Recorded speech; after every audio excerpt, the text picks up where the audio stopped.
All right, welcome back to the program. Let's take you to the story happening near the Champlain Bridge. Residents near the Champlain Bridge are raising concerns, their frustrations with the federal government. Now, 2 years ago, they were promised a solution to the loud noise occurring in neighborhoods next to the bridge. Of course, you know, the new Champlain Bridge. That is glorious and beautiful, but if you live near the newer site, boy, you've been dealing with a lot of noise. Fast forward to today, nothing has been done. A couple of years later, the group responsible for the project wants to meet with the residents to update their plan, but some are skeptical, about how likely the project will be completed or even started. Alexis Dorais-Joncas joins us, a resident near the bridge, fed up with the new noise. Alexis, welcome to the show. Good morning. Where are you, by the way? Tell our listeners, I keep saying the neighborhood near the Champlain Bridge, situated for our listeners here. Where are you? Absolutely. This new segment of the Highway 15 that was rebuilt crosses right between Verdun and Pointe-Saint-Charles. So there's a neighborhood called La Poudrière, which is a residential neighborhood on both sides of the highway, actually. Lots of residences. There's even a high school right next to the highway. Okay, and for our listeners, when the new Champlain Bridge was built, this changed the noise situation in your neighborhood. Absolutely. Well, and this was really expected in the sense that the highway here was enlarged by one additional lane. So it went from 2 lanes in each direction to 3. That's a 50% increase in vehicle capacity. But that was really expected to be taken into account in the whole project. In fact, the contract between Infrastructure Canada and the private consortium in charge of the construction had clear limits in terms of noise levels that could be acceptable once the project was done. So this is really the point here that we want to make, is that these limits planned in the contract are not respected right now and haven't been since 2019.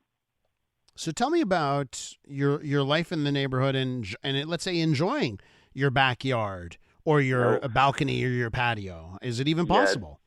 There's no enjoying right now. So I moved here about 10 years ago, just shy of 10 years ago, where there was some noise. I mean, I moved here knowing for a fact that there's a highway near my residence.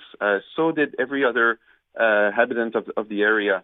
And we went from enjoying the backyard normally, and once in a while, depending on the wind and the weather conditions, we would have noisier days. And now it's the opposite. Most of the time, we can't enjoy being outside, except on these exceptional days where the traffic is really bad. When cars go really slowly, the sound levels are actually pretty acceptable. Yeah. Or when the province is on a lockdown. We had the best time in 2020, 2021. When people work from home. Mm-hmm. And decibel-wise, I know the levels are above what's recommended for people who will live near highways. Tell us about the promises and why the promises that have not been fulfilled from government. Right. So actually, the unfulfilled promises are not necessarily from the government. It's really the consortium that is not acting on this information. So there were not one, not 2, but 3 independent sound studies that were made post-construction, and the 3 of them show levels above the thresholds in most of the sensitive areas. It ranges from just 1 decibel to 3.5 in other areas, which is significant. Before the construction and during the project, we had several sessions with Infrastructure Canada and with SSL, and they were really confident that their digital model would give the right solutions to control the noise levels and keep it below the thresholds. And now what we're seeing is 4 years later, the levels are still above the limits, and nothing has been done yet concretely on site to address the issue. And in the last 2 years, actually, SSL and Infrastructure Canada literally shut off communications with citizens. I'm telling you, even the Verdun borough tried to get a hold of somebody responsible, and they gave up after a year trying, not being able to talk to anybody. So let me ask you, Alexis, how do you get resolution? And if they won't talk to the borough, who needs to step up here? Well, I think it's the federal government, and we're actually in a phase where we're getting signatures on a petition that our federal MP David Lametti accepted to present for us at the House of Commons, and we want to bring this matter to the attention of Sean Fraser, the minister in charge of Infrastructure Canada. They're the ones that have the power to force SSL, the private consortium, to respect their part of the contract. And there is a solution here, right? Like there could be a sound barrier. Something could be done to help, or is this actually too big of a problem? That's a good question. I'm no sound expert here, so I can't really assess what solution could be put in place.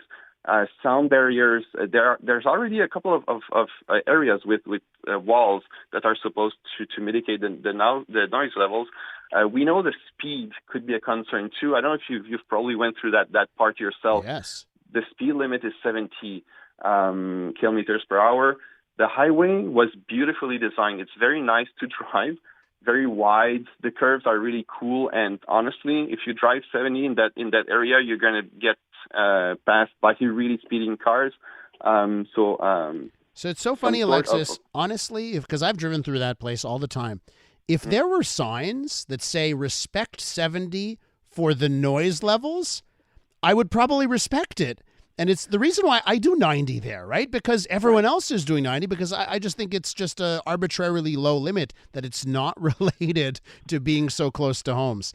I agree. I agree. It's pretty rare to have residences so close to highways. It's a short path here, less than a kilometer long.